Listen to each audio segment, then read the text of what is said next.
Hello everyone. Before we start, make sure to like and subscribe to the channel, and leave a comment with where you're from and what time you're watching. That way, YouTube will keep showing you stories just like this one. Now, let's begin. 43 and divorced. I'd been swinging hammers in Glendale, Arizona since Reagan was president, but nothing prepared me for what I found beneath Grace Fellowship Church that October morning. I'd volunteered to fix the water damage in the chapel basement mainly because my daughter Haley sang in their youth choir every Sunday. And honestly, I needed something to fill my weekends while she stayed with her mother. Old churches always have their quirks: rotting joists, stone foundations that shift with the desert heat. But Grace Fellowship had bones from 1952, solid construction that just needed some love. I remember joking with Pastor Daniels about how the original builders over-engineered everything, using twice the lumber any modern code would require. I'd been down in that basement maybe 6 times over the years, usually quick repairs, a burst pipe here, some electrical work there. But this was my first real project since Pastor Whitmore passed away 5 months earlier from that sudden heart attack. Strange how the whole town seemed to age overnight after losing him. The man had baptized half of Glendale's population, including Haley just 2 years prior, his gentle voice and warm smile making even the teenagers feel welcomed at service. My crowbar hit something odd behind what I thought was solid foundation wall, a hollow thunk that shouldn't exist in poured concrete, and when I pulled away the rotting drywall someone had installed to hide it, I found a door painted the exact gray of the surrounding stone, its edges sealed with enough caulk to survive a flood, with a padlock that must have cost more than my first truck. Now I should have called Pastor Daniels right then, the new minister who'd taken over after Whitmore's death, but curiosity got me the same way it did when I was 12 and found my dad's hidden Playboy collection in the garage rafters. The padlock was a Medico military grade, the kind you'd see on government buildings, not church basements, and whoever installed it had welded a steel plate around the hasp to prevent anyone from prying it off. I spent 20 minutes with my bolt cutters, the metal groaning and fighting me every inch until it finally snapped with a sound like breaking bone. And when I pulled that door open, the smell hit me first, not decay exactly, but something stale and chemical, like a hospital room that hadn't seen fresh air since the Carter administration. The room stretched back maybe 15 feet, narrow enough that I could touch both walls with my arms spread, and every inch of wall space held makeshift shelves built from 2x4s and plywood, the kind of rushed construction that screamed temporary but had obviously been there for years. Each shelf held boxes, plastic bins, grocery bags, all labeled with masking tape and neat handwriting I recognized immediately as Pastor Whitmore's. Those same careful letters I'd seen on countless church bulletins and birthday cards. But these labels made my chest tighten in a way Sunday service never did. Catherine Moss, 2008, red one. And inside I could see a purse, car keys, a pair of glasses folded neatly on top of what looked like a wallet. And I remembered Catherine, the dental hygienist who'd cleaned my teeth for 3 years before she supposedly ran off with some man she met online, leaving behind a husband and 2 boys who still attended service every week. My legs felt like water as I reached for another box, Jason Hendricks, 2010, and there sat his high school class ring from Desert Vista, the one his mom had saved 3 months of overtime to buy, still attached to a keychain with a miniature basketball that matched his jersey number, 17. Everyone said Jason got mixed up with dealers from Phoenix, that he'd probably ended up in some desert grave when a deal went bad, but his basketball shoes were right there in that box, the orange Nikes he'd worn to every practice, still caked with gym floor dust. Next to Jason's box sat another smaller one marked Angela Vance, 2009, and I actually had to sit down on the concrete floor when I saw her insulin kit, the purple one with the butterfly stickers her daughter had decorated, because Angela was supposed to have killed herself after her divorce, jumped off some bridge in California, according to the note they found. I counted 23 boxes total, each one a person who'd left Glendale under different circumstances: suicide, affairs, drug problems, family disputes, all the reasonable explanations small towns create when people vanish, and every single one of them had been active in Grace Fellowship before they disappeared.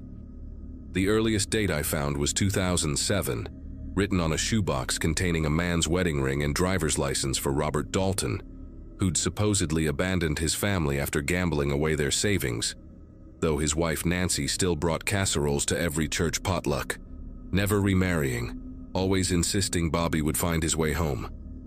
Behind the last row of shelves, I noticed the concrete floor had been re-poured in several sections, amateur work with visible seams, each patch roughly 6 feet by 3 feet, and my contractor's brain immediately recognized the dimensions even as my mind tried to reject what that meant.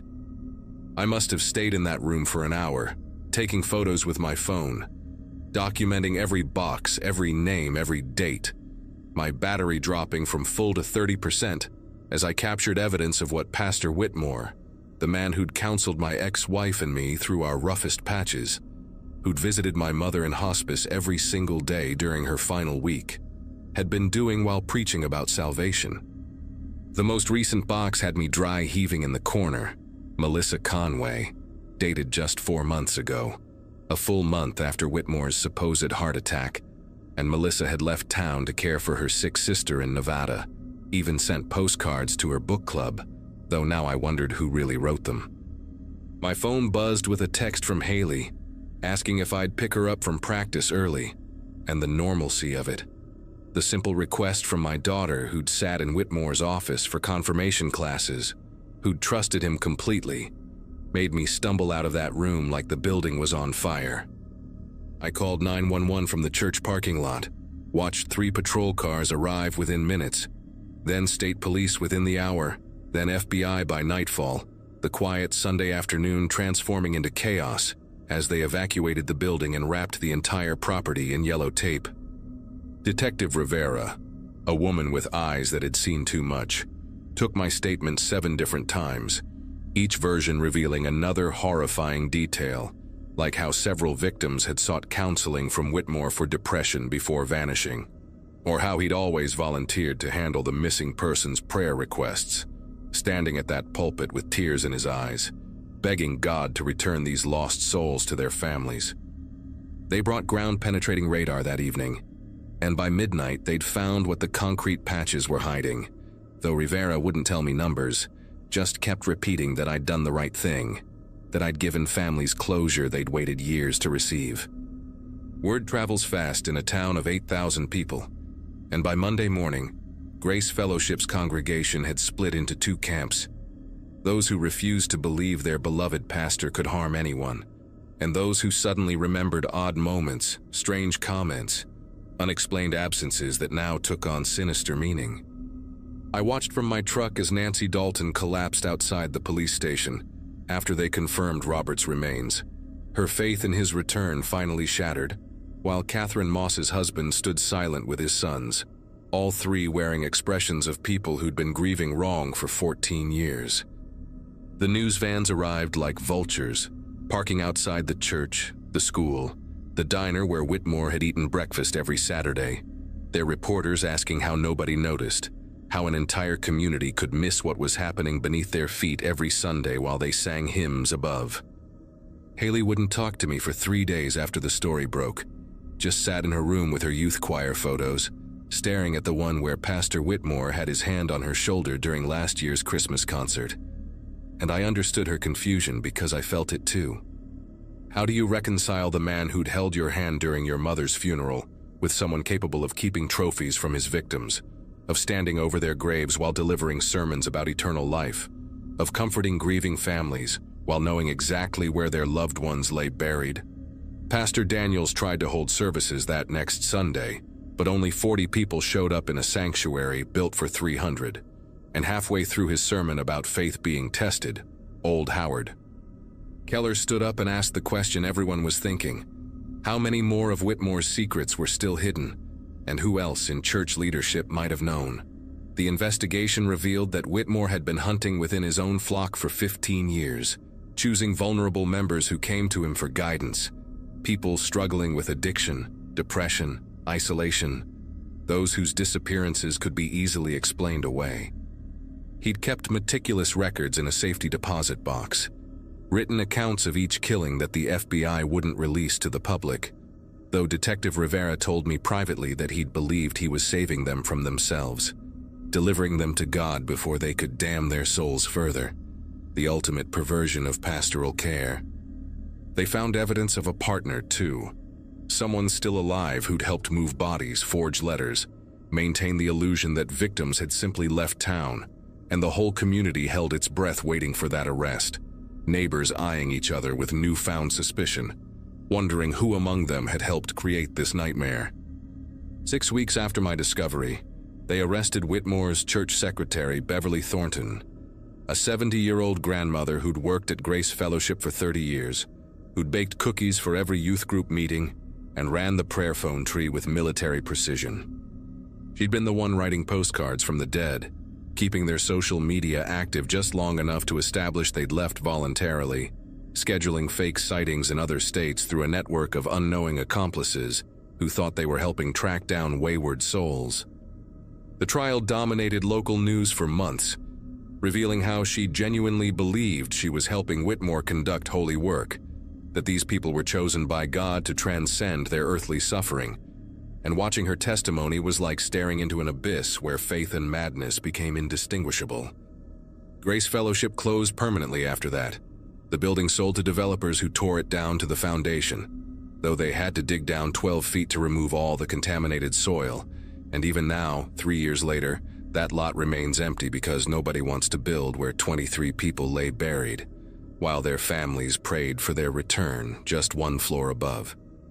I still do contractor work around Glendale, though I turn down any job involving churches, and sometimes clients recognize my name from the news coverage and ask about that day, but I just change the subject and focus on their kitchen remodel or bathroom tile. Haley switched to a school choir in Phoenix after everything happened, drives the extra 40 minutes rather than sing anywhere that reminds her of Grace Fellowship, and we never talk about the 2 years she spent in Whitmore's youth group, though I notice she keeps her bedroom door locked now, something she never did before.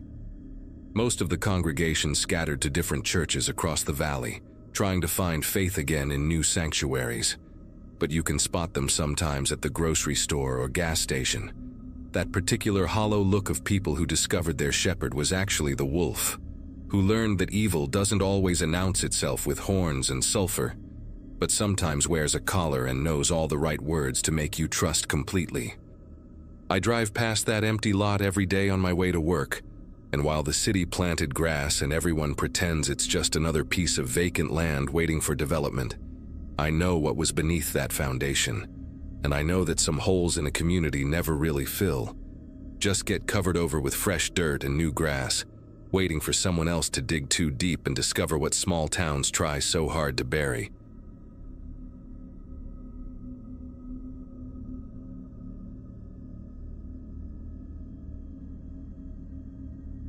"11 years of appraising foreclosed properties teaches you to read a house before you even step inside, and that farmhouse outside Snowflake was screaming at me from the moment I pulled up the dirt road leading to it. My supervisor at Wells Fargo had flagged this one as a priority inspection, something about the previous owners vanishing mid-renovation and leaving 18 months of mortgage payments unpaid, which wasn't unusual, except for how insistent he was that I get out there before the end of the week. The GPS kept recalculating as I drove deeper into the high desert, past the last cell tower that would give me any signal, until finally I saw the property marker the bank had described, a rusted mailbox with no name or number, just scratches in the metal that might have been letters once. Coffee cold in my cup holder, paperwork sliding around the passenger seat every time I hit a pothole. I kept thinking about how these remote properties always had stories nobody wanted to tell. Property inspection sounds boring until you realize you're usually the first person to enter these abandoned places in months, sometimes years, walking through someone else's failed dreams with a clipboard and a camera. The farmhouse looked too clean for a repo, solar panels still gleaming on the roof, generator humming softly behind the main structure, and fresh tire tracks in the dirt that definitely weren't mine. I grabbed my gear from the truck, noting how the 12 acres of scrubland had been partially cleared in strange patterns, almost like someone had been digging irrigation channels but gave up halfway through, leaving these long trenches that ran from the house toward the hills. Inside, the smell hit me first. Not decay or mold like most repos, but something chemical and sharp, like a hospital mixed with fresh concrete, and every room had been modified with new electrical outlets, reinforced floors judging by the sound of my footsteps, and those Ethernet cables snaking along the ceiling that seemed to disappear into the floor at regular intervals. My inspection routine usually took 2 hours max, but I found myself moving slower through this place, taking more photos than necessary because something about the modifications didn't add up to any normal renovation plan. The kitchen had been gutted and rebuilt with commercial-grade ventilation, the kind you'd see in a restaurant, but the dining room had been converted into what looked like a server room, racks of battery backups still blinking green even though the power should have been cut months ago. I followed one of the Ethernet cables through a hole drilled in the floor, which led me to the basement door. Except this house shouldn't have had a basement according to the original blueprints I'd pulled from county records. The door was steel, industrial grade with a magnetic lock that had somehow stayed engaged, despite the supposed power outage, and when I pushed against it, I heard the soft click of it releasing, like it had been waiting for someone to try. The basement wasn't on any of the plans, which meant it was built without permits, probably why the bank wanted this inspection done quickly before county inspectors started sniffing around. I descended concrete stairs that were too new to be original, my phone's flashlight catching fresh tool marks on the walls where someone had carved this space out of solid desert hardpan. Had to have taken months of work with serious equipment. At the bottom, a hallway stretched in both directions, lined with more steel doors, each one marked with a date written in pencil on the frame, going back 3 years, and the chemical smell was stronger here, mixed with something else, like old clothes and perfume and fear all rolled into one. The first door I tried opened into a room about 10 by 10 feet, concrete walls, concrete floor, a single LED panel in the ceiling still running on what must have been battery power, and in the corner, stacked neat as you please, were suitcases, purses, wallets, car keys, and cell phones, dozens of them. All different brands and styles, arranged like someone was cataloging them. I picked up one of the wallets, hands steady even though my mind was racing, and found a driver's license for a woman named Bethany Cromwell from Phoenix, reported missing 14 months ago according to a news article I'd seen while scrolling through my phone during lunch breaks. Another wallet belonged to James Park from Flagstaff, disappeared 2 years back on a camping trip, and suddenly, I was looking at maybe 40 or 50 people's belongings, all organized by type, all documented with little tags showing dates and locations. My camera was still hanging around my neck, but taking photos seemed wrong somehow, like I'd be complicit in whatever had happened here. Yet I forced myself to document everything because this was evidence now, not just some repo inspection, and somewhere above me that generator kept humming, keeping power flowing to something down here that needed to stay running. The second room was worse because it had surveillance equipment, monitors stacked on metal shelving, all dark except for 3 that showed grainy green night vision footage of different parts of the property, including my truck parked outside.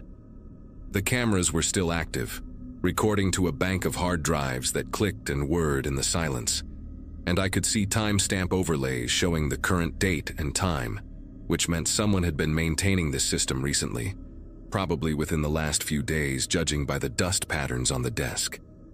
One monitor showed a view I didn't recognize at first, then realized it was looking up from underground, through some kind of periscope or hidden camera, watching the road I'd driven in on, and another showed what looked like the inside of one of those trenches I'd seen outside. Except from this angle I could see there were actually grates at the bottom, drainage grates that led somewhere, probably right back to this basement. I should have left right then, called the sheriff's department from the road, let them handle whatever this was, but I kept moving down the hallway, checking each room like completing the inspection would somehow make this normal. The third room had clothing, all cleaned and folded, arranged by size and gender, and the fourth had boxes of medications, prescription bottles with the labels torn off but the pills still inside. Hundreds of bottles sorted into clear plastic bins. Room 5 stopped me cold because it wasn't empty like I expected. There was a mattress on the floor, chains bolted to the wall, scratches in the concrete like someone had tried to claw their way out, and a bucket in the corner that I didn't want to think about. The smell was different here too, human and recent, maybe a week old at most. And on the mattress was a journal, leather-bound and filled with entries in different handwriting, like multiple people had written in it over time. The last entry was dated 5 days ago, just a single line that read, "They said someone would come for the house soon," written in shaky blue pen, and underneath that, in different handwriting, someone had added, "Make sure the cameras see everything." I was photographing the journal pages when I heard it, the magnetic lock on the basement door clicking shut with that same soft sound it had made when it opened, except this time I was on the wrong side of it.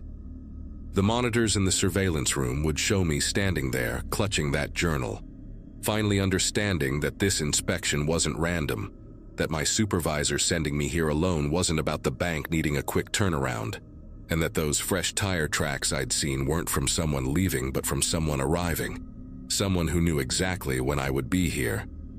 Panic doesn't describe what I felt, more like a cold calculation of exactly how screwed I was. No cell signal, nobody expecting me back for hours, and whoever built this place had thought through every detail. I ran back to the basement door, pushing against it, pulling on the handle, but magnetic locks don't work that way. They need power to release, and someone upstairs controlled that power. The ventilation system kicked on with a low hum, and I noticed vents in every room, wondering if that chemical smell was about to get stronger, if this was how it worked. But then I heard footsteps above me, slow and deliberate, walking from room to room like they were doing their own inspection. The journal was still in my hand, and I flipped through more pages, finding maps of the property with tunnel systems marked in red ink, notes about delivery schedules, and lists of names with check marks next to some and question marks next to others. My supervisor's name was on there with a star beside it. I went back to the surveillance room, thinking maybe I could use the equipment to call for help, but the computers were locked, password protected, and the monitors just kept showing their feeds, including a new angle I hadn't noticed before, the basement hallway where I was standing right now, watching myself watch myself on screen. Then I saw movement on one of the exterior cameras, a van pulling up beside my truck, no license plates, and 2 people getting out wearing medical scrubs and surgical masks, carrying what looked like equipment cases, moving with the efficiency of people who'd done this before. They weren't hurrying, weren't worried about being seen, just methodically unloading their van like this was any other job. And one of them looked directly at the camera and gave a small wave, like they knew I was watching, like they wanted me to see what was coming next. The drainage grates, that's when it clicked. Those trenches weren't failed irrigation, they were escape routes or maybe disposal routes, and the journal mentioned something about the runners who tried to use them but never made it past the sensors. I grabbed a metal shelf bracket from the surveillance room and went to work on one of the grates in the hallway floor, prying at the edges until my fingers bled, because staying here meant ending up in one of those rooms or worse, and at least the tunnels gave me a chance. The grate came loose just as I heard the basement door's magnetic lock disengage with that soft click, and I didn't wait to see who was coming down, just dropped into the tunnel, landing hard on wet concrete about 8 feet down, my ankle twisting but not breaking, and started crawling through absolute darkness toward what I hoped was away from the house. Behind me, I could hear voices echoing down the tunnel, calm and professional, discussing dosages and prep times like they were planning a medical procedure, and one of them mentioned that the cameras in the tunnels had night vision so they could track my progress, guide me where they wanted me to go. I kept crawling anyway, using my phone's dying flashlight to navigate through the narrow concrete tube, trying not to think about what might be on the walls I was touching or what had happened to the others who'd tried this route. After what felt like hours but was probably 20 minutes, I hit a junction where 3 tunnels met, and I could hear water flowing somewhere below. An underground stream, maybe. Something not on their plans. I chose the tunnel that sloped downward, following the sound of water, and eventually broke through a rusted grate into a natural cave system, part of the limestone formations common in that part of Arizona. And for the first time since that door locked, I had hope. The cave led to an old mine shaft, abandoned probably since the 1940s based on the equipment I passed, and from there to a desert wash about 2 miles from the farmhouse, where I emerged covered in mud and blood, my ankle swollen to twice its size, but alive and free with my camera's memory card still in my pocket, containing every photo I'd taken. A rancher found me stumbling along Highway 77 about an hour later, half delirious from dehydration and pain, and drove me straight to the emergency room in Show Low, where I told the cops everything while a nurse cleaned gravel out of my palms. The FBI took over within hours, but when they got to the farmhouse the next morning, the basement was filled with concrete, fresh poured and still warm, all the evidence buried under tons of industrial-grade quick-set cement that would take weeks to excavate. My photos became the only proof of what I'd found. Grainy and dark, but clear enough to match belongings to missing persons cases across 3 states. Clear enough that families finally had answers, even if they'd never have closure. The bank fired my supervisor 2 days later, claimed they had no knowledge of any connection to the property, and their lawyers made sure I understood that discussing any theories about their involvement would result in lawsuits I couldn't afford to fight. I quit doing property inspections after that, moved to New Mexico, and got a job appraising commercial real estate. Nice clean office buildings with security cameras that actually keep people safe instead of documenting their disappearance. The FBI says they're still investigating, that the property's been seized as a crime scene, but I check the news every few months and nothing ever changes. No arrests, no updates. Just that farmhouse sitting empty in the desert while somewhere those people in medical scrubs are probably setting up another basement, another system, another trap for someone who thinks they're just doing their job. Sometimes at night I dream about those tunnels, about crawling through darkness while voices echo behind me, discussing medical procedures, and I wake up checking my apartment door to make sure it still opens from the inside, that the lock isn't magnetic, that I can leave whenever I want, because that's something you never stop checking once you've been on the wrong side of a door that won't open.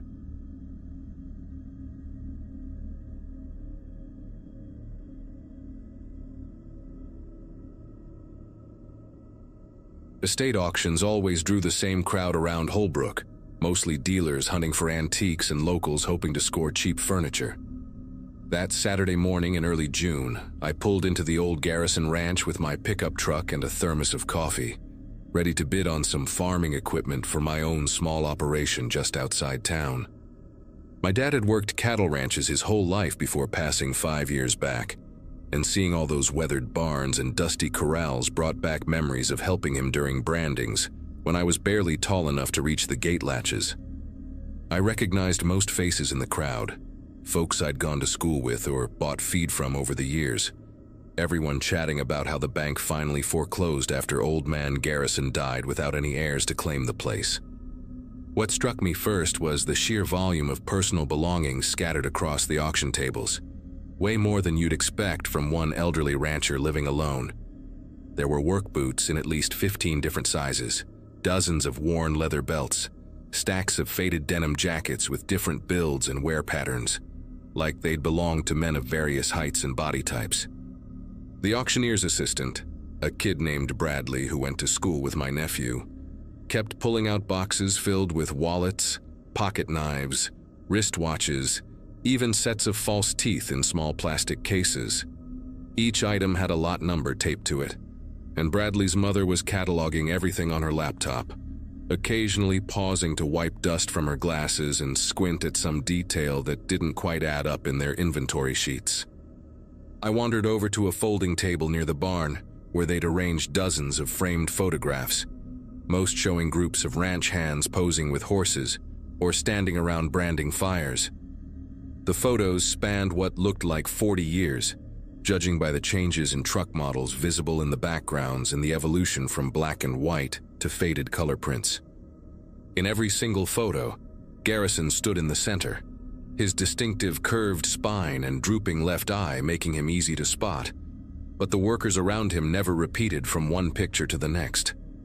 Not one familiar face carried over between seasons, which seemed impossible given how ranch work usually went, where good hands stayed on for years and built relationships with the livestock and the land. A woman named Dolores, who ran the local historical society and collected old photographs of the area, picked up one of the larger frames and studied it with a magnifying glass she pulled from her purse.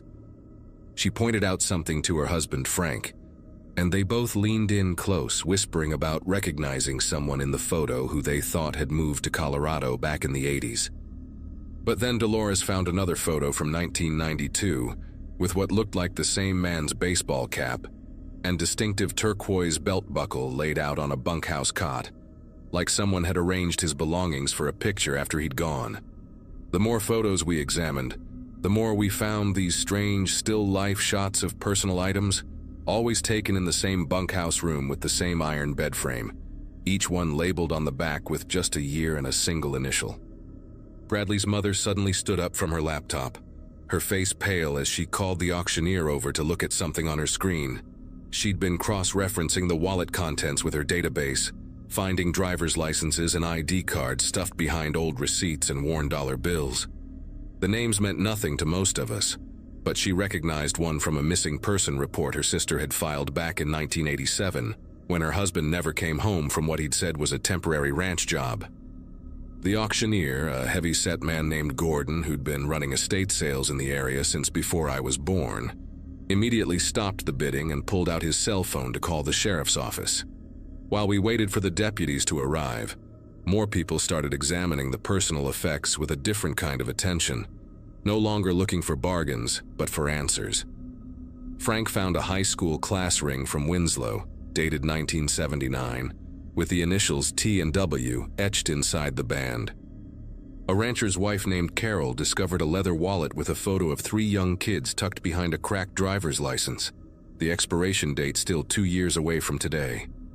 The mood shifted from excitement about good deals to a heavy, uncomfortable silence as everyone began to realize these weren't just forgotten belongings from workers who'd moved on to other jobs. 2 sheriff's deputies arrived within 20 minutes, followed by a detective I recognized from when she'd investigated a cattle theft case at my neighbor's place last year. Detective Shirley Watts took one look at the tables full of personal items and immediately called for backup and a forensics team from Phoenix. She asked Gordon to show her any paperwork related to the estate, and he produced several boxes of documents from his van, including decades of employment records that Garrison had kept in meticulous detail. Each file contained a single sheet with a worker's name, their start date, and a handwritten note about when they'd supposedly left, always some variation of moved on or headed back home, with no forwarding address or final paycheck recorded.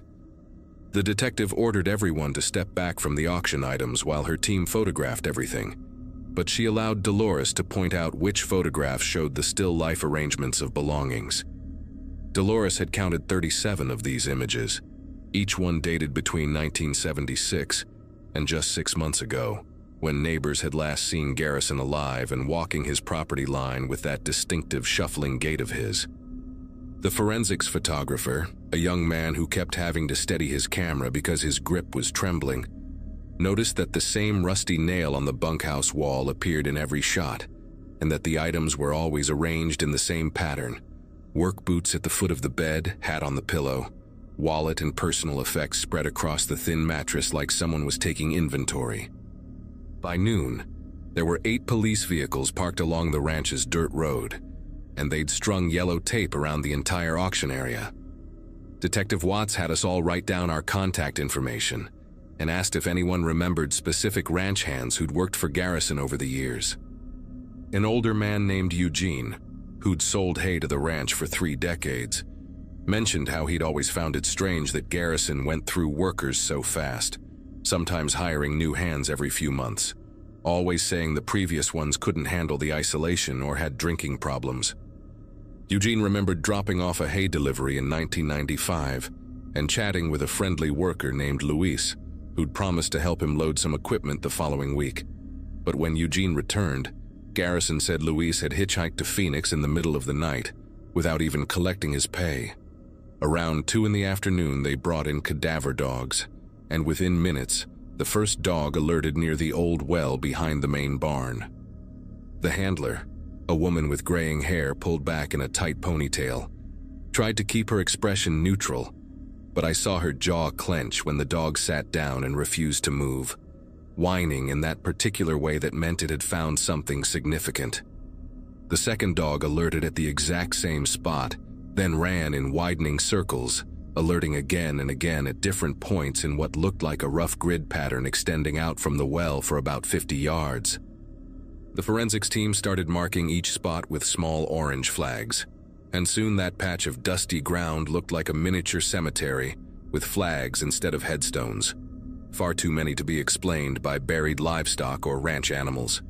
Detective Watts gathered those of us who'd been at the auction and told us we were free to leave, but asked us to remain available for follow-up questions. She mentioned that the FBI would likely get involved given the scope of what they were uncovering, and that the investigation would probably reveal victims from multiple states who'd come to Arizona looking for ranch work. As I walked back to my truck, I passed the table with all those photographs, and one caught my eye. A group shot from 1988 where a young man in the back row wore the same style of watch my father had worn, a silver Timex with an expandable band that he'd gotten for his 40th birthday. My chest tightened as I remembered Dad mentioning a cousin who'd disappeared around that time, supposedly run off to Alaska for pipeline work, though the family never heard from him again. The excavation took 3 weeks, and the final count was 41 bodies, all buried in shallow graves in that grid pattern the dogs had detected. Most were migrant workers or drifters who'd answered ads for ranch work, men without close families or anyone to report them missing. The forensics team found that Garrison had poisoned them with antifreeze mixed into coffee or food, then buried them within hours, keeping their belongings as some kind of twisted trophies. They found journals in his house where he'd written brief notes about each man, criticizing their work ethic or personality flaws, as if justifying what he'd done. The FBI traced several victims through DNA and dental records, finally giving families answers about relatives who'd simply vanished. The ranch was eventually demolished, the land sold to the state as part of a settlement with the victims' families, and now it's just empty desert with a small memorial plaque that most people driving past would never notice.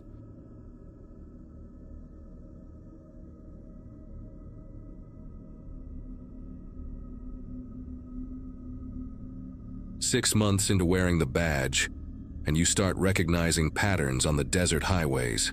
Same truckers making their weekly runs, same spots where teenagers race their pickups on Friday nights, same mile markers where coyotes dash across the asphalt chasing jackrabbits.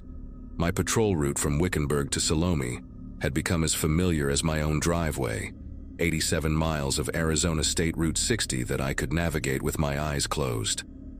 That particular night in early September, the thermometer on my cruiser still read 94 degrees at 11 p.m., and the radio had been quiet for nearly 2 hours, except for dispatch checking in every 30 minutes like clockwork. I'd just passed mile marker 43 when I spotted the lights ahead, maybe half a mile up where the highway curves slightly near Centennial Wash. Red and blue strobing against the desert darkness, multiple vehicles arranged in what looked like a checkpoint formation. Strange thing was, nobody had mentioned any DUI operations scheduled for that night, and I would have been notified since this fell directly in my patrol sector. Protocol demanded that all highway units be aware of any traffic stops or checkpoints in their assigned areas, especially on a stretch of road this isolated where backup could take 40 minutes to arrive.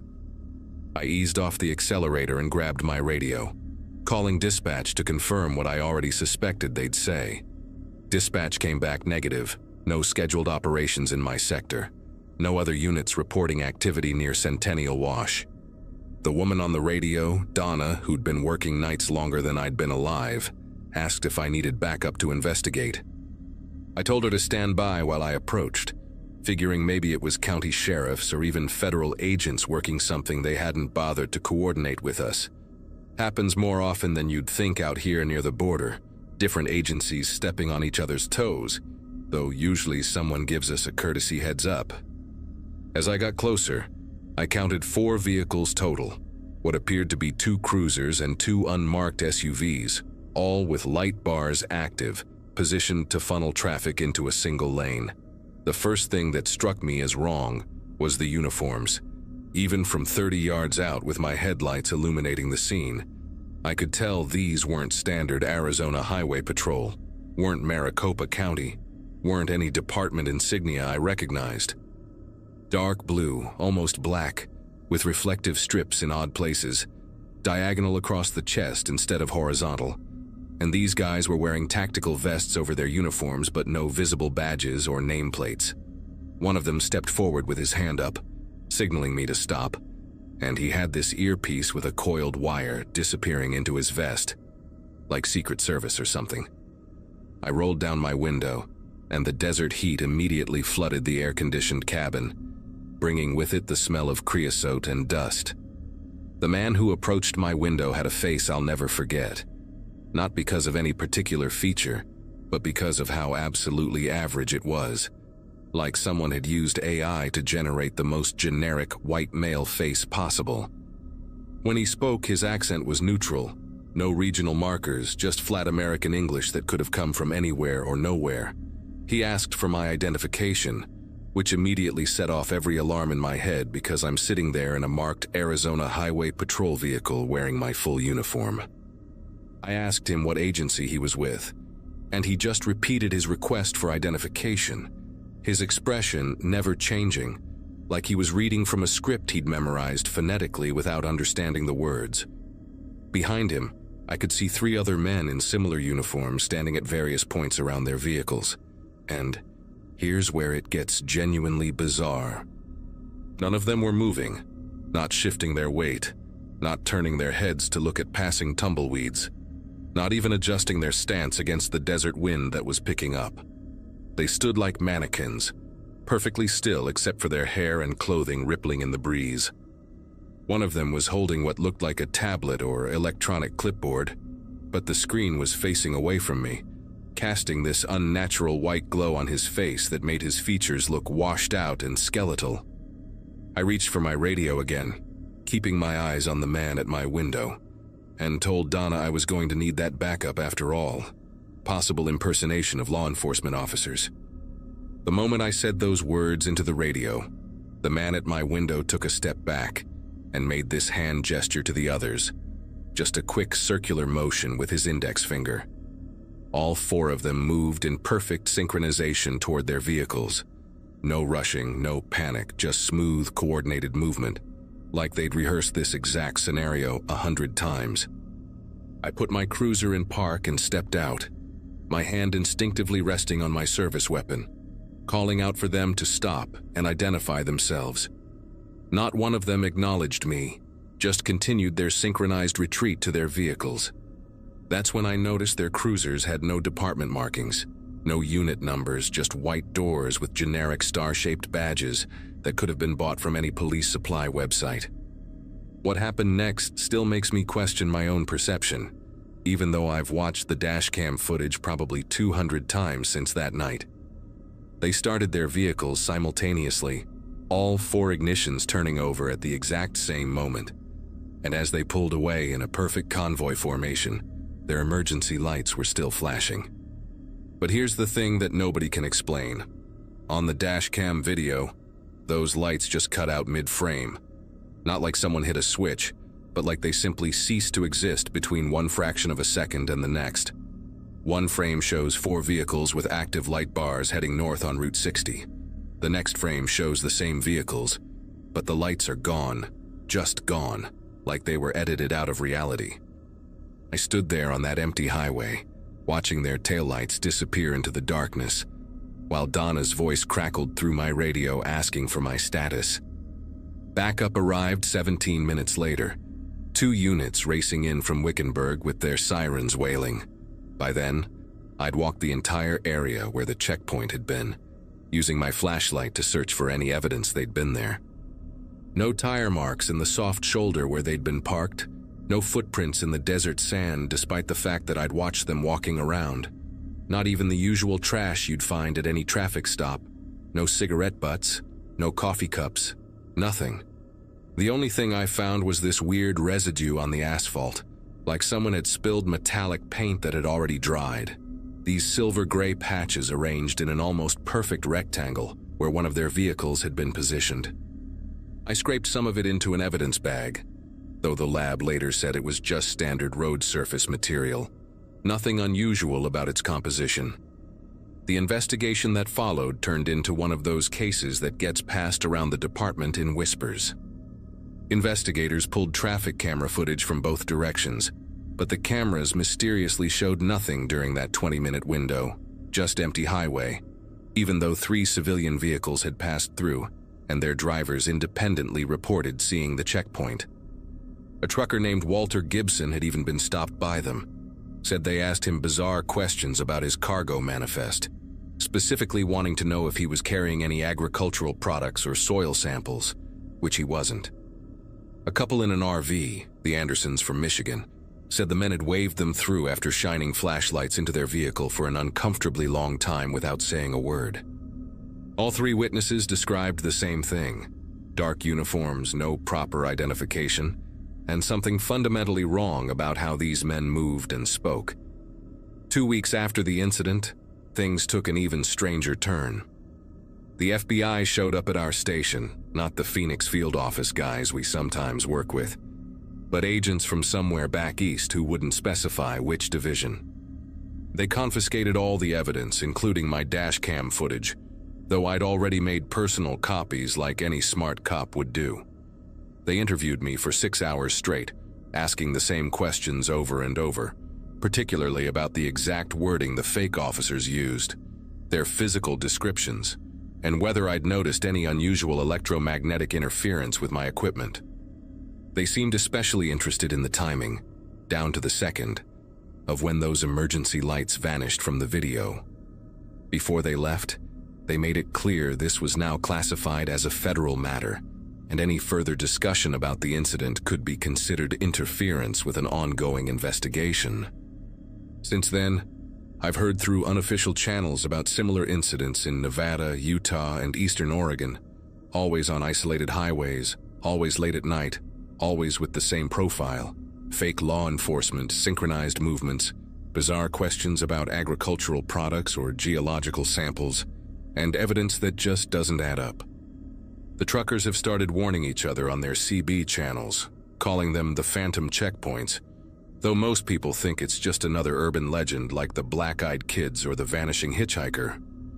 But I know what I saw that night, what my camera recorded, and what those other witnesses experienced.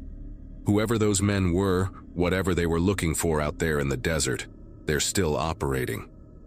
I've transferred to day shifts now. Told my supervisor it was about wanting a better schedule, but the truth is, I can't drive that stretch of highway at night anymore without constantly checking my mirrors, wondering if I'll see those lights again, wondering if next time they won't just let me drive away.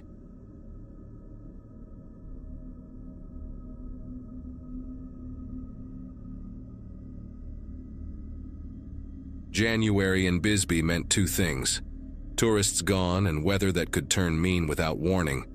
I'd inherited my grandmother's place just outside town limits the previous spring, right after finishing my nursing degree at 31, and most folks thought I was crazy for actually moving in. A single woman living alone 40 minutes from the nearest neighbor, they said, shaking their heads at the pharmacy or the grocery store. But after 7 years of cramped apartments and roommates who never cleaned their dishes, that little adobe house nestled against the Mule Mountains felt like freedom itself.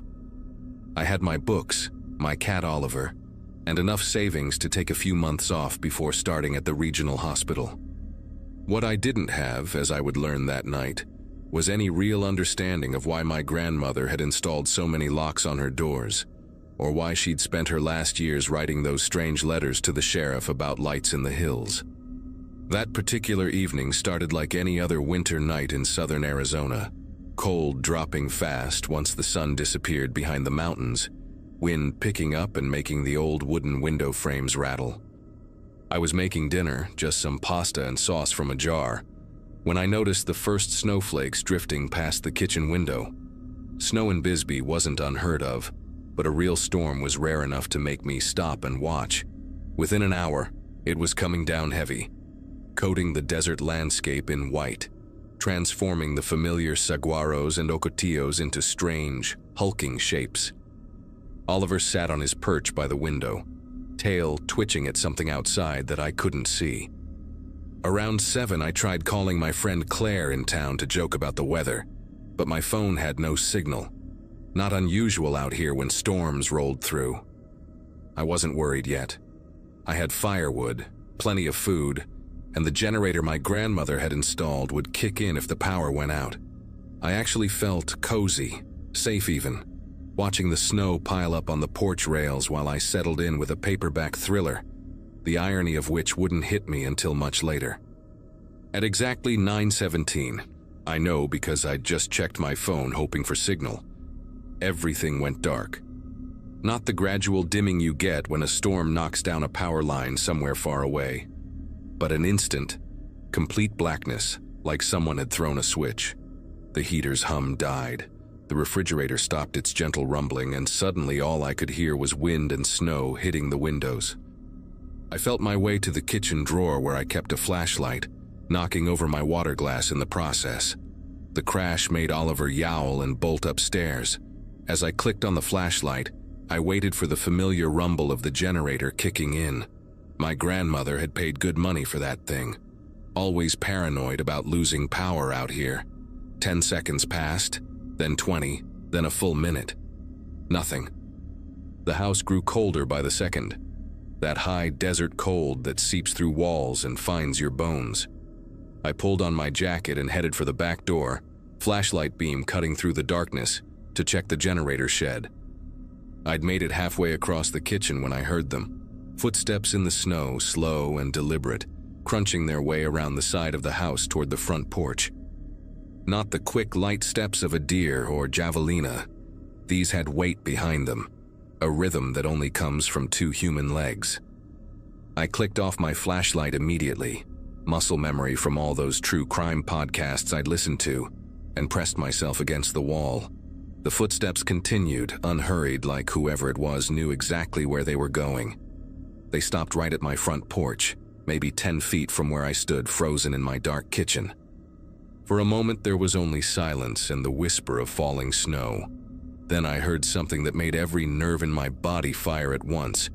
The distinct metallic scraping of someone trying different keys in my front door lock. Not picking it, not forcing it, but methodically trying key after key like they had a whole ring of them. My mind raced. Who would have keys? The previous owners? Someone my grandmother knew? The scraping stopped, followed by a low grunt of frustration, and then the footsteps started again, moving now toward the back of the house where I'd been heading, toward the generator shed, toward the only other door. I had maybe 30 seconds before those footsteps reached the back door. My legs finally responded, carrying me on silent, socked feet to the hallway closet where my grandmother had kept her hunting rifle. My fingers found it in the dark, dusty but solid, and I grabbed the box of shells from the top shelf. I'd learned to shoot years ago, but loading in pitch blackness with trembling fingers while listening to those steady footsteps getting closer was something else entirely.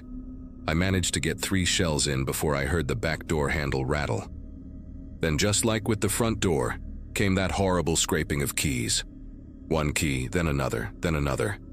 Whoever this was had been prepared, had planned this. The wind howled, covering the sound of my breathing as I positioned myself at the end of the hallway with a clear view of the back door. Through the small window in the door, I could make out a shape. Tall, bulky in what looked like a heavy coat, face obscured by darkness and snow. The figure tried another key, and this time I heard the subtle click of a lock turning. My grandmother had installed a deadbolt and a chain lock in addition to the regular lock. The doorknob turned, and the door pushed inward an inch before catching on the chain. The figure didn't curse or kick the door, or do any of the things a frustrated burglar might do. Instead, they pulled something from their coat. A pair of bolt cutters, the long handles gleaming faintly in what little moonlight filtered through the storm clouds. They slipped the cutting end through the gap in the door, searching for the chain, and that's when I saw their wrist in the sliver of space. A thick leather watch band, and below it, a tattoo I recognized with a sick jolt of terror. 3 mountain peaks with a sun rising behind them. I'd seen that tattoo before, several times actually, on the arm of a man named Clayton who ran the hardware store in town. The same man who'd helped me change the locks when I first moved in. The same man who'd made copies of my keys for the spare set I'd wanted to hide outside. The same man who'd asked so many questions about me living alone, about my schedule, about whether anyone ever came to visit. The bolt cutters found the chain and began to close with a metallic grinding sound. In about 5 seconds, he'd be inside my house. I raised the rifle and pumped a round into the chamber, the sound unmistakable even through the door and the storm. The bolt cutters stopped moving instantly. For 3 heartbeats, neither of us moved. Him on one side of the door with his arm still through the gap, me on the other with the rifle aimed at chest height. Then his arm slowly withdrew, pulling the bolt cutters back through. I heard his boots shift in the snow, and when he spoke, his voice was different from the friendly hardware store owner I thought I knew.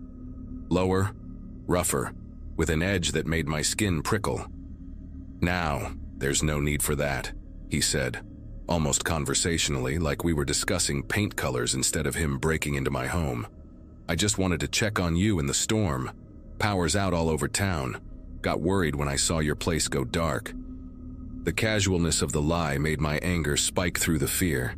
"Get off my property, Clayton," I called back, surprised at how steady my voice sounded. "I know you cut my power line. I know you've been watching me." There was a pause, then a low chuckle that seemed to come from deep in his chest. "Your grandmother said the same thing, you know. Always so paranoid. Always thinking someone was out to get her. Shame what happened to her in the end." My finger found the trigger as pieces clicked together in my mind.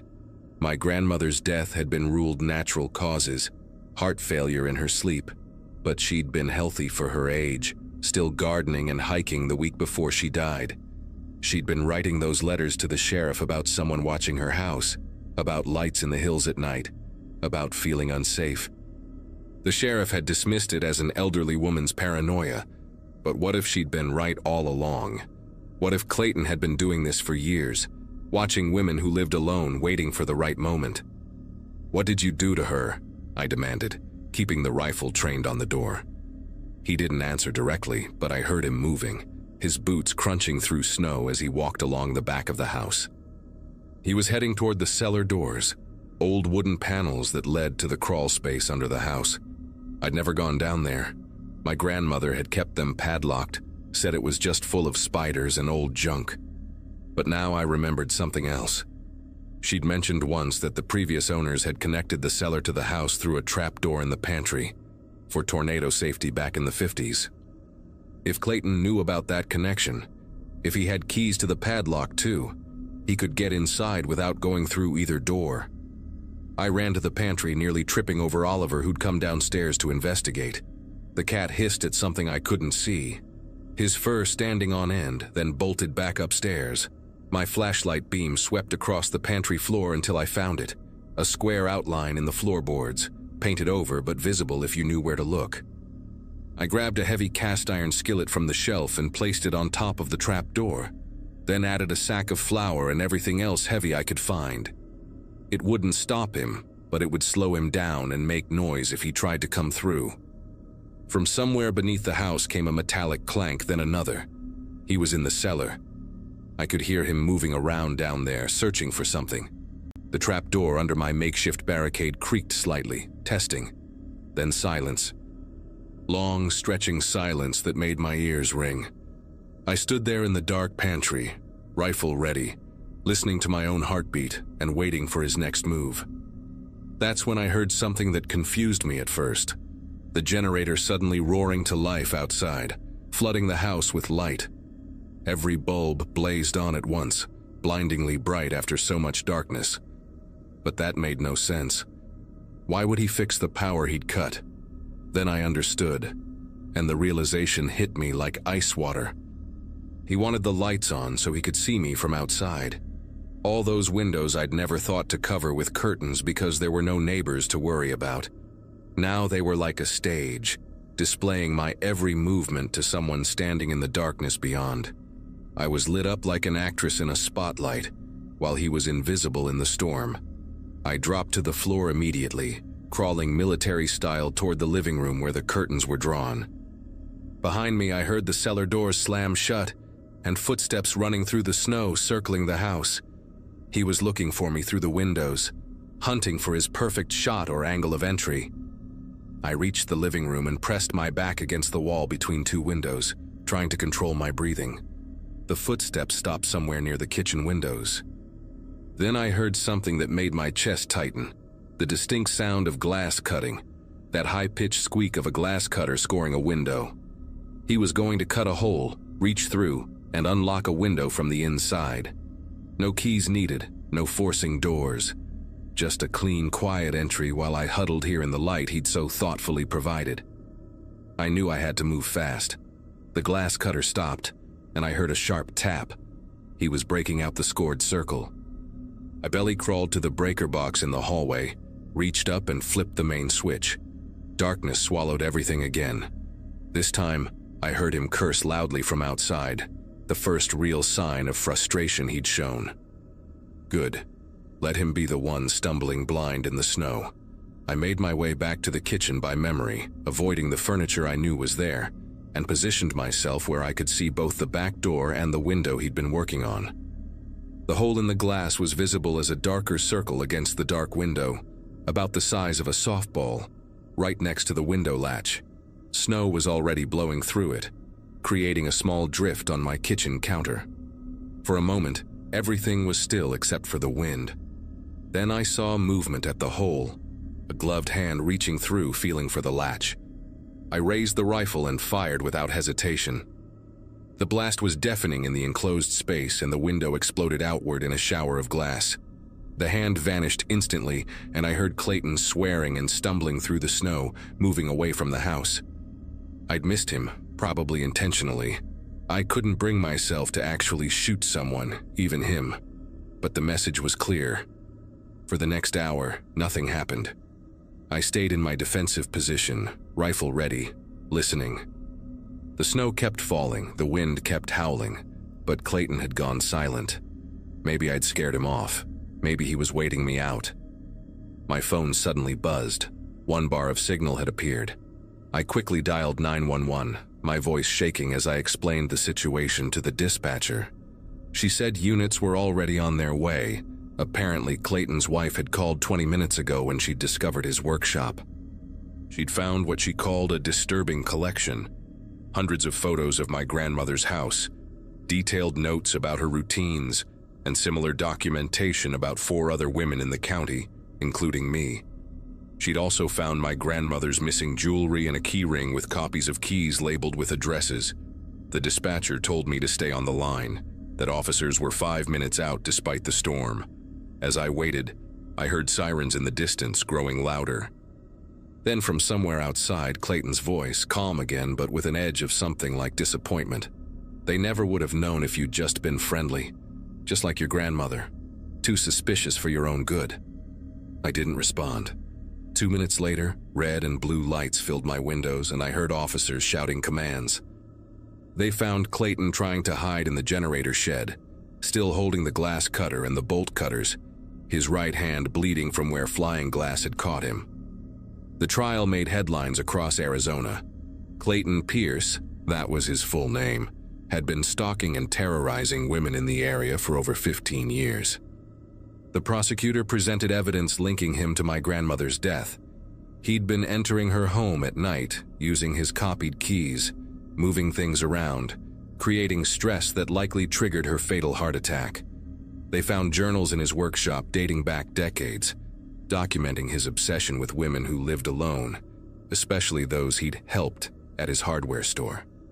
4 other women came forward during the investigation, sharing stories of strange incidents they'd dismissed as coincidence, missing items that would reappear days later, doors they swore they'd locked found open, the feeling of being watched that everyone told them was just paranoia.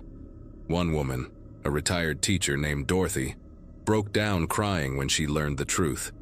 She'd moved away 3 years ago, convinced she was losing her mind when things in her house kept moving on their own. Clayton got life without parole. His wife divorced him and left town. The hardware store closed and someone from Phoenix bought the building to turn it into an antique shop. I still live in my grandmother's house. I installed security cameras, motion lights, and a better alarm system. I got bars for the basement windows and replaced all the locks again, this time doing it myself. Oliver still sits by the windows, but now he seems calmer, like whatever he was sensing before is finally gone. Sometimes, on winter nights when the wind picks up, I remember that night and check my locks twice, but I refuse to let fear drive me from the home my grandmother loved, the home she tried to protect. I know now that she wasn't paranoid. She was right. And her refusal to be driven away, even in the face of real danger, gave me the strength to stay and fight when my turn came. The sheriff's department formally apologized for dismissing her concerns, and they've implemented new protocols for handling stalking reports. I started working at the hospital last month, and I'm slowly making friends in town. People still whisper about what happened sometimes, but mostly they just nod respectfully when they see me at the store or the diner. I'm the woman who fought back, who survived, who helped expose a predator that had been hiding in plain sight for years. My grandmother would be proud.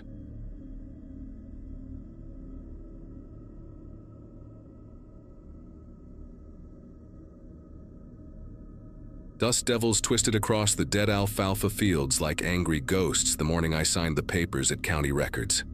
My father's funeral had been 5 days earlier, August 2017, and I'd spent those days wandering the ranch house in a daze, opening drawers full of his things and closing them again without really seeing what was inside. The lawyer, a tired-looking woman named Paulson, had explained the inheritance in simple terms, but I barely heard her over the ringing in my ears that hadn't stopped since the heart attack took him. 26 years of watching Dad work himself into the ground, and now the whole dying operation was mine. The ranch sprawled across 240 acres of cracked earth in eastern Arizona, about an hour outside of Tucson, where rain was a concept people talked about the way they talked about winning the lottery. The Brennan property sat directly east of ours, separated by a fence line that had been the subject of arguments, threats, and one fistfight that had landed both our fathers in county lockup back in 1993. The dispute went back to my grandfather's time, something about a survey error in the 1950s that put our well 6 feet onto what the Brennans claimed was their land. Dad had shown me the original survey maps 100 times, his finger stabbing at the faded lines, insisting we were in the right. But Thomas Brennan, the patriarch next door, had his own maps, his own surveyor's report from a different year, and his own absolute certainty that we'd been stealing his water for 3 generations. I'd grown up watching the 2 old men glare at each other across that fence, their hatred thick enough to taste in the dry air. When Thomas's son Kevin took over their operations after the old man's stroke, things got worse instead of better. Kevin was my age, maybe a year older, and he'd inherited his father's rage along with the land. We'd gone to the same high school, sat in the same classrooms, and never spoken a single word to each other that wasn't an insult. The whole valley knew about the Brennan-Sullivan feud, knew to stay clear when either family came to town, knew that bringing up the subject in conversation was like lighting a match near a gas leak. The well ran dry on a Wednesday morning in late August, 3 weeks after I'd buried Dad. I turned the kitchen faucet and got a coughing sputter, then nothing but air hissing through the pipes. My first thought was mechanical failure, maybe the pump finally giving up after decades of constant use. But when I walked out to check the wellhead, I found the gauge readings showed the water table had simply dropped below the pump's reach. The drought had been brutal that summer, the worst anyone could remember, with temperatures pushing 115 degrees day after day, and not a cloud in the sky since April. But our well had always been deep, one of the best in the valley, fed by an aquifer that Dad swore would outlast us all. Seeing it dry felt like losing him all over again, like the land itself was dying now that he wasn't here to fight for it. I spent that entire day calling well drilling companies, getting estimates that made my stomach hurt, trying to figure out how I was going to afford to drill deeper when the ranch account was already bleeding money. The Brennan well was still running. I could see Kevin's irrigation system going full blast the next morning, water arcing across his fields in silver streams, while my crops withered in the heat. He was standing by his fence line when I drove past, arms crossed, watching me with this expression that made my jaw clench so hard my teeth hurt. We didn't wave, we didn't acknowledge each other, but I saw the satisfied look on his face, the way his mouth curved just slightly, and I understood that he was happy my well had failed. That night I couldn't sleep, lying in Dad's bed because I hadn't been able to bring myself to move into it permanently, staring at the ceiling fan turning lazy circles and thinking about that smug look on Kevin's face. Around 2 in the morning, I got up and went into Dad's office, a cramped room off the kitchen that smelled like cigarette smoke and old paper. I started going through his files, looking for something, anything that might help me figure out what to do. That's when I found the notebook, shoved in the back of the bottom drawer underneath a stack of tax returns from the 80s. The notebook was small, the kind with a black cover and graph paper inside, and every page was filled with my grandfather's handwriting. I recognized it from old letters I'd seen, that cramped, angular script that slanted hard to the right. Most of it was measurements and calculations, boring stuff about water table depths and drilling costs, but about halfway through I found an entry dated March 1959 that made me read it 3 times to make sure I wasn't misunderstanding. My grandfather wrote that he and Thomas Brennan's father, William, had made a deal. William had a gambling problem, owed money to some dangerous people in Phoenix, and he'd come to my grandfather desperate. The deal was simple. William would claim the survey was wrong, would insist our well was on his land, would start the dispute publicly.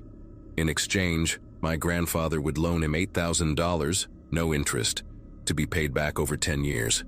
The beauty of it, my grandfather wrote, was that the argument would keep property values low, keep outsiders from buying up land in the valley, keep things the way they'd always been. Both families would benefit from scaring off developers and speculators who'd been sniffing around since the war ended. But then, I turned the page and found the entries from 1961, and my hands started shaking so bad I almost dropped the notebook. William Brennan had stopped making payments after the first year. My grandfather had confronted him, and William had laughed, said the deal was off, said he'd keep up the property line dispute anyway because it gave him leverage. Then came the entry from November 1961, just 3 lines in my grandfather's handwriting. William won't listen to reason, settled it tonight. Thomas doesn't know what his father was.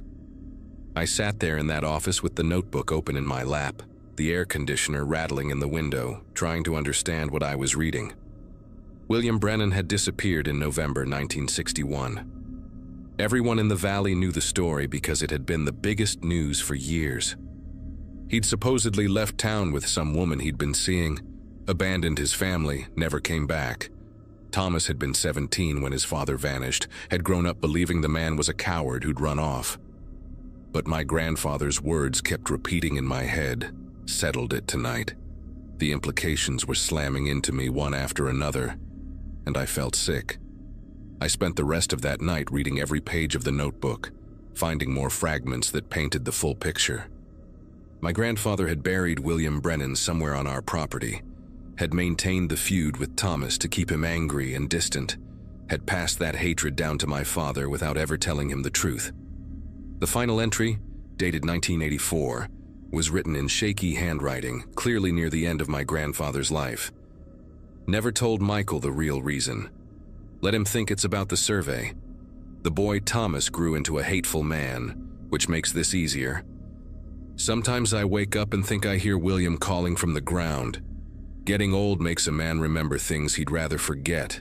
The well runs deep, deeper than anyone knows. I read that line about the well 5 times, feeling something cold settling in my chest. Our well, the well that had just run dry. The well that Dad had always said was the deepest in the valley, drilled by my grandfather himself in 1962, the year after William disappeared. The timing was too perfect, too convenient. I walked outside even though it was still dark, walked across the yard to the wellhead, stood there looking at the concrete pad and the pump housing while the sky started turning gray in the east. When the sun came up, I called a drilling company out of Tucson and told them I needed to drill deeper. Cost be damned. The crew showed up 2 days later, 3 guys in a truck with a rig that looked like it had been used to drill wells since the 70s. The foreman, a weathered man named Vincent with sun-damaged skin like old leather, asked me how deep I wanted to go. I told him to keep drilling until we hit water again, whatever it took. They started work that afternoon, the drill bit chewing into the earth beside the old well, the noise echoing across the valley like a scream. Kevin Brennan came to the fence line that evening, stood there watching with his arms crossed, his face hard. He shouted something I couldn't hear over the drilling noise, probably some insult about throwing good money away, but I ignored him. The crew worked for 3 days straight, drilling down through layers of rock and sand, going deeper than the original well. On the 3rd day, around 4 in the afternoon, Vincent came to the house with his hat in his hands and this expression on his face that I'll never forget. He asked me to come look at something they'd found. The drill had pulled up fabric first, rotted and stained but still recognizable as denim. Then came fragments of bone, small pieces that Vincent had laid out on a tarp like evidence at a crime scene. He didn't say anything, just pointed at them and waited for me to react.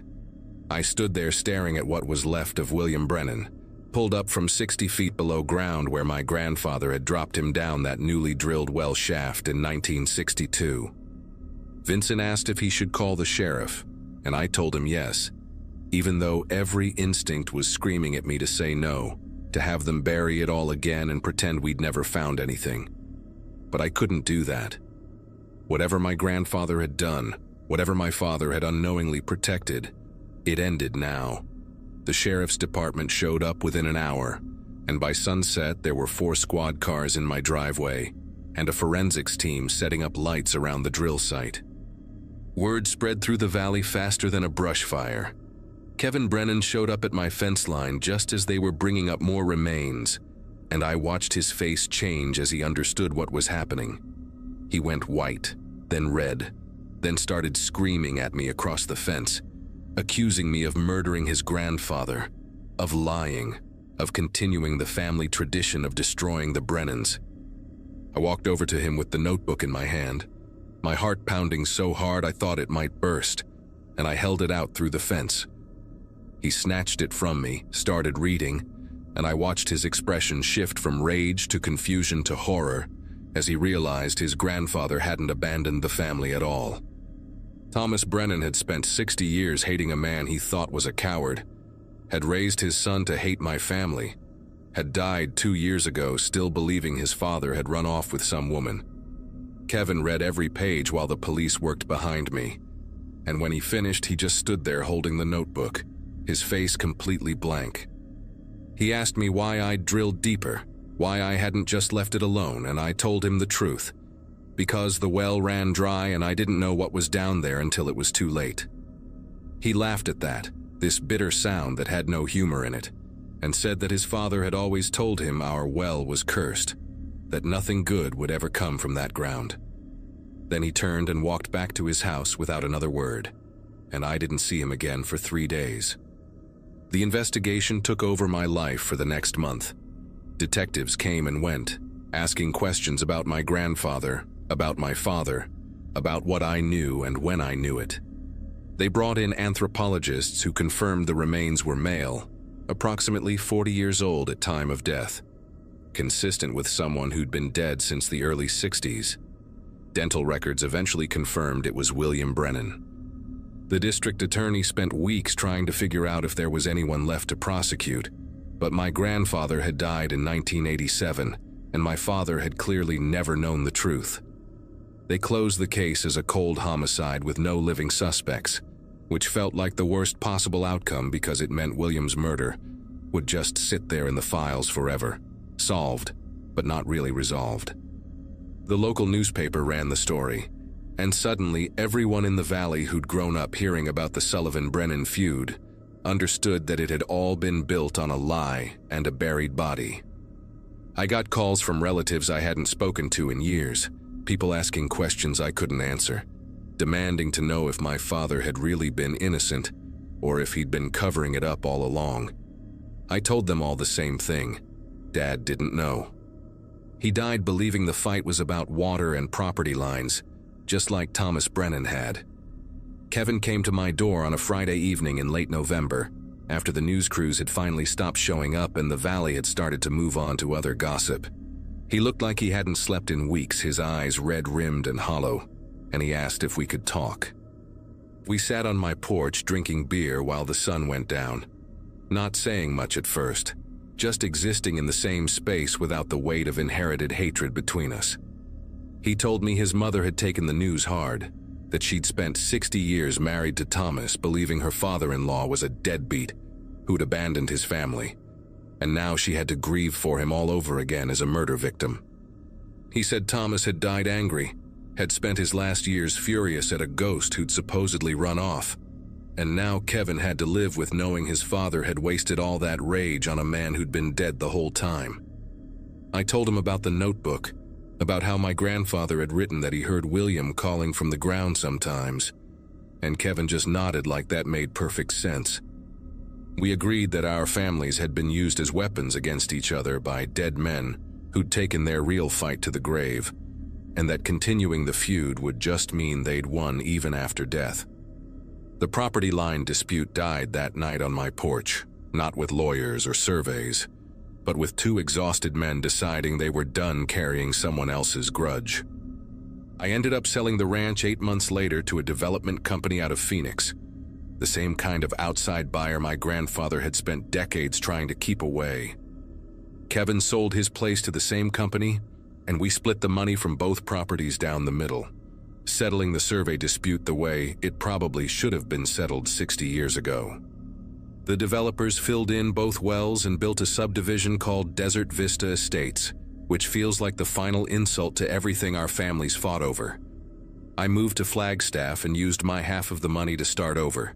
Got a job as a land surveyor of all things, which Kevin thought was hilarious when I told him.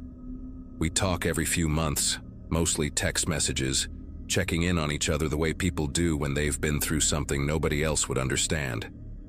William Brennan got a proper burial in the Valley Cemetery, next to Thomas and the rest of the family, with a headstone that listed the real year of his death. The whole thing taught me that some fights aren't worth inheriting, that you can spend your whole life angry about something that was never really about what you thought it was about. My father died believing he was protecting our family's rights, never knowing he was just protecting a lie my grandfather had built to cover up murder. The well ran dry and exposed everything, and maybe that was always going to happen eventually. You can't build a life on buried secrets. Sooner or later someone drills deep enough to hit the truth.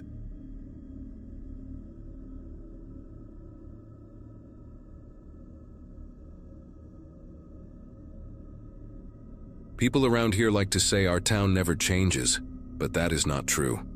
It just hides its cracks better than most places. I have lived in the same small patch of Arizona dust my whole life, waiting tables at the diner on Main Street, raising my son on tips and long shifts. Everyone knows everyone, or at least thinks they do. When Miss Laura, the elementary school teacher every kid adored, vanished, the quiet we were used to turned into something else entirely. It was not silence anymore. It was a kind of listening, like the whole town was holding its breath. Miss Laura had taught half the town's children, including mine. She was the type who stayed late decorating bulletin boards and wrote birthday notes for every student. When she disappeared one night after leaving the school parking lot, people flooded the diner with rumors. Some said she ran away. Others whispered about a man she was seeing. But what struck me most was how the police chief, Patrick, handled it. Distant, rehearsed, too calm for a man who used to panic when a dog went missing. Patrick and I had grown up together. He was the kind of boy who rescued stray cats and fixed people's bikes for free. We used to skip rocks at Miller Lake and talk about how we would both leave someday. I never did, and neither did he. He married young, joined the force, and climbed to the top. After Laura's disappearance, I watched him on the news, standing near the school's flagpole, telling everyone they were doing everything possible. I could tell he was lying. Not because of what he said, but because of how he said it, like the words were something heavy he was forced to carry. A week later, the diner got busier. Journalists came through asking questions, and locals came for comfort food and gossip. That is when I overheard something that made my stomach twist. One of the deputies mentioned finding Laura's phone near the river, but being told not to log it officially. He caught my eye mid-sentence and went quiet. When Patrick came in later that evening, he asked to speak with me out back. He smiled, but it was the wrong kind of smile. Stretched too far, almost apologetic. He said, "People talk too much when they are scared, don't they, Marla?" After that night, Patrick barely came into the diner. When he did, he sat alone at the counter and kept his radio on even while eating. The deputies avoided eye contact, like the whole department had been told to keep their mouths shut. I tried to let it go. I had bills to pay, a son to raise. But the thought kept creeping back. Why would the chief hide evidence? The first time I mentioned it to anyone was to my co-worker, June. She told me in a whisper that her cousin on night patrol had seen someone unloading boxes from Patrick's truck behind the old storage unit by the grain silos. The kind of detail you would not invent. A few nights later, I got home after closing and saw something folded under my front doormat. It was a piece of lined paper, torn from a notebook, no signature. The handwriting was shaky but clear. "Stop asking questions about Laura." I stood there in the porch light, the sound of crickets around me, reading it again and again. My son was asleep inside. I locked the door, checked the windows, and sat at the kitchen table staring at that note until the sun came up. I wanted to believe it was a prank, but deep down I knew it was not. By the next afternoon, word spread that someone had vandalized the memorial set up outside the school. Candles smashed, photos torn. Patrick called it kids being cruel, but no one believed that. The diner stayed full that evening, people too uneasy to eat at home. One of the regulars, an older rancher named Clyde, told me he had seen a black pickup parked behind the diner after hours a few nights ago. No plates, engine off, just sitting there. The timing made my skin crawl. That was the same night the note appeared. The second note came 3 days later. This one was taped to my mailbox. It said, "You do not know who you are dealing with." My hands were still damp from washing dishes when I pulled it off. There was a faint smell on the paper, like gasoline and old cologne. I called Patrick that night, tried to sound calm. He said, "Let me handle it," then changed the subject, asking about my son's grades. It felt rehearsed again, like he had already decided what he wanted me to say, or what I should not. The next morning, I noticed tire marks in the dirt near my fence, deep, uneven, like someone had parked there for a while. I could see where the grass had been flattened. My son said he heard an engine during the night, but he thought it was one of our neighbors. I wanted to believe that too, but when I checked the mailbox later, there was another note. No words this time, just a photo. It was of me standing outside the diner, taken from across the street. My name was written on the back in red ink. I took it straight to Patrick's office, but he barely looked at it. He said it could be a local kid messing around, then filed it away like it was nothing. I watched his hands as he did it, steady, too steady, and I knew he was lying again. That same night, I drove to the storage unit by the silos, the one June had mentioned. It was after closing, and the town was quiet enough that I could hear the gravel crack under my tires. The lock on the unit was new, too new for a place no one had used in years. I parked behind the dumpsters, grabbed my flashlight, and walked up to it. The padlock was scratched on the side, like someone had forced it open recently. I remember hearing a faint buzzing sound from inside, maybe a fly trapped against metal. When I shone the light through the crack, the beam hit something that made my throat tighten. Stacks of boxes labeled "Evidence Hold," and on top, a small name tag with glitter edges. It said, "Miss Laura." I backed away slowly, heart pounding. Before I could even reach my car, headlights flared behind me. Patrick's truck. He stepped out, no uniform this time, just jeans and a faded sheriff's jacket. His voice was calm but cold. "You should not have come here," he said. The flashlight shook in my hand. He walked closer, blocking the beam with his shadow. "You are putting yourself and your boy in danger, Marla." I wanted to scream at him, demand answers, but all I could do was nod. He took the name tag from my hand and tucked it into his jacket pocket before getting back in the truck. The dust from his tires hung in the air long after he was gone. I left town the next morning, packed a few bags, told my son we were visiting family out east and never went back. I do not know what happened to Miss Laura or what Patrick was protecting, but a month later I saw on the news that the storage unit had burned down in an electrical accident. No one was hurt, they said, and no charges were filed.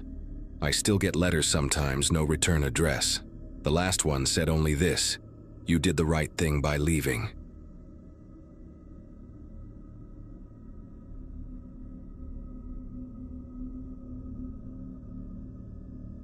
My name is Maya Collins, and I cover community events for the Ashridge Gazette, a paper that still smells like ink by noon. I rent a one-bedroom over a barber shop, the kind with a rattling swamp cooler and a view of cottonwoods and faded storefronts along Cottonwood Avenue.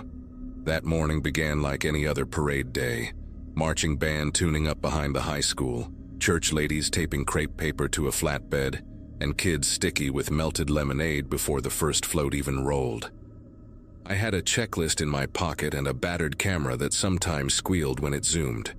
My editor, Harper Quinn, wanted something soft and neighborly. A photo of elders in pioneer hats usually did the trick. The founding families always rode up front in antique convertibles, waving like royalty with dust in their teeth. People in Ashridge call the parade our spine, the one day a year when the town stands straight. I walked the curb with a notebook and a thermos, already writing captions in my head about small-town pride and the desert sun bouncing off brass instruments. The accident happened halfway down Juniper Road, where the pavement buckles like a quiet ripple. A cherry-red convertible carrying Ethan Barnett lurched hard, skidded sideways, and climbed the curb, crushing a metal bench into the brick wall of the feed store. The crowd made this raw, uncoordinated sound, part shout, part inhale, and then nothing moved right. Confetti kept drifting as if the air had not gotten the news. Ethan did not get up. His cousin, Thomas Pratt, reached for him and kept saying his name in a way that made the syllables bend.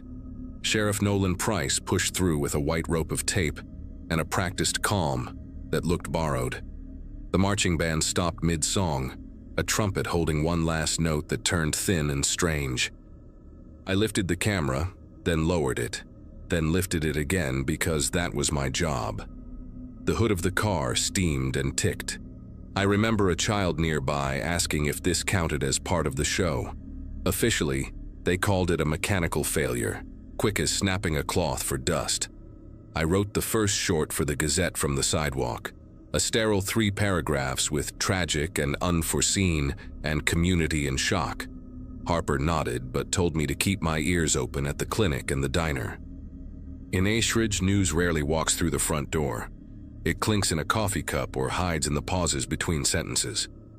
At the clinic, a nurse with sunburned cheeks said the Barnetts requested privacy, eyes on the floor like the word itself had weight.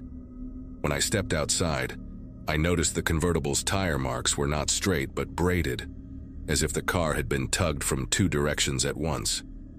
Behind the feed store, in the narrow space where broken pallets lean, I found fresh drag marks in the dust, 2 parallel lines that ended at a round metal plate I had never noticed.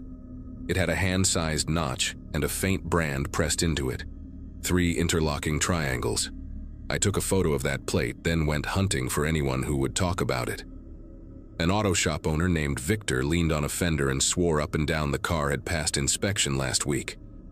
He brushed grease off his palm and said the Barnetts maintain their engines like they maintain their fences. Tight, regular, and nobody else's business. At the diner, a waitress named Piper slid me a refill without asking, and said her grandmother used to whisper about an old settler's pact, the kind people fold into church cookbooks and forget on purpose. Piper said the founding families, Barnett, Lowe, Carver, Pratt, used to meet by the dry riverbed under a cottonwood with a lightning scar. She told me there were rules that sounded like superstition until they did not. Open the vault on parade day. Count the names. Choose the one who guards the rest. She said that last part in a flat voice, then tucked a paper napkin into my pocket with a number on it and a single word: vault. The napkin number led me to a storage lot behind an abandoned gas station on Willow Bend Road, the kind of place where time stops returning calls. I expected a shed or a cellar, but what I found was a squat concrete structure with a rusted door chained in 3 places. The chain was new, silver against the orange corrosion, and the padlock had a carved pattern identical to the one on the metal plate behind the feed store. I circled the building, stepping over goat-head thorns and an old tire, until I noticed a faint hum. Not electric, more like air being pulled through something narrow. It came from a vent covered by wire mesh near the foundation. When I pressed my ear close, I could hear voices, faint and steady, repeating what sounded like a prayer or chant. Each word ended with the same syllable: ash. I recorded it on my phone, but the audio picked up only wind and static. That night, the Barnetts held a vigil in front of the courthouse, candles lined up in rows that melted faster than anyone could replace them. People cried, hugged, and whispered condolences that sounded rehearsed. I noticed Sheriff Price standing apart near his cruiser, talking quietly with Mayor Ellison and Victor from the auto shop. Their faces were drawn tight, and Victor's hands were shaking as he kept wiping them on a rag that was already clean. When the mayor noticed me watching, he stepped forward, thanked everyone for coming, and reminded the crowd that the parade would continue next year, in Ethan's honor. It landed wrong. A few heads turned and someone muttered, "Too soon." The sheriff's eyes met mine briefly, and it wasn't a warning exactly, but it carried weight. I left before the candles burned out. 2 days later, the number Piper gave me finally answered. A voice, rough and slow, said, "You need to stop digging before the ground opens again." I asked who it was, but they hung up after whispering, "The families are counting." That same evening, someone slipped an envelope under my apartment door. Inside was a folded page from the town's archive ledger dated 1896, listing the original settlers, and a recurring note beside certain names: Keeper of the Ash. The handwriting looked too neat to belong to a clerk. It looked ceremonial. I went to the Gazette office after dark and pulled the rest of the records. Each generation of those same families had one keeper, always the youngest adult, always marked off with a small cross in the margin. The last recorded keeper was Ethan Barnett. I printed everything and planned to meet Harper the next morning, but when I arrived, the office door was open, lights buzzing. Harper was gone, her desk cleared except for her press badge and a flash drive labeled "Parade Footage." The footage showed the parade from the courthouse angle. Nothing unusual until the moment before the crash. A shadow crossed the frame, low and fast, like someone crouching between floats. Then the car jerked, and I could see Victor by the auto shop, watching it happen, not moving an inch. In the corner of the screen, Sheriff Price's hand went to his radio before the impact. He didn't flinch either. The audio caught something I hadn't noticed in person. A whisper spreading through the crowd, almost synchronized. Ashridge endures. That night I packed my camera, the ledger copy and the flash drive, then drove toward the old storage lot again. The desert air had that strange stillness before a storm, though no clouds moved overhead. I parked a block away and walked with my flashlight off, letting the moon show the path. The chains on the vault door were gone. It hung slightly open, as if someone had left in a hurry. Inside, I expected machinery, maybe old parade props. Instead, there was a sloping tunnel lined with stone blocks, colder than the night outside. The walls were carved with the same 3 triangles I had seen before, painted over in ash-gray pigment. At the far end, a shallow pit flickered with candlelight. 4 figures stood around it in silence, their faces hidden behind plain cloth masks. I recognized the sheriff's boots before I saw his badge glinting near his collar.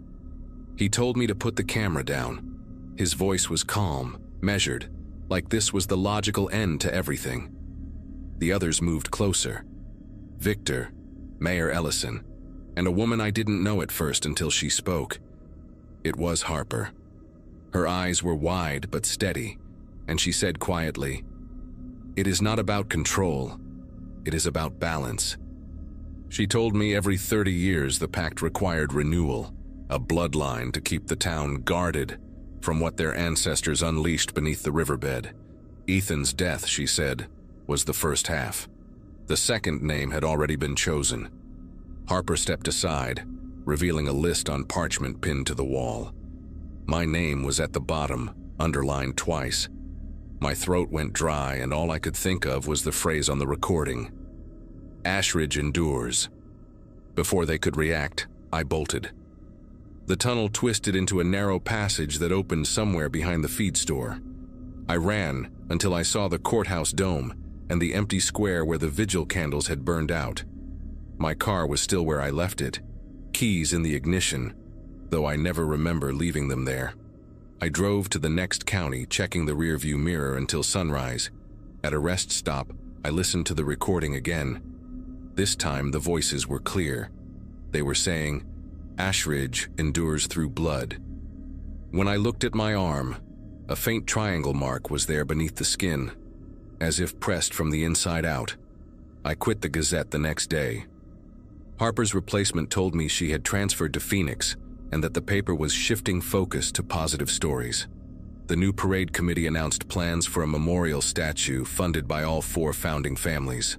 I moved 3 towns away, changed my number, and tried to let the desert wind bury what I had seen.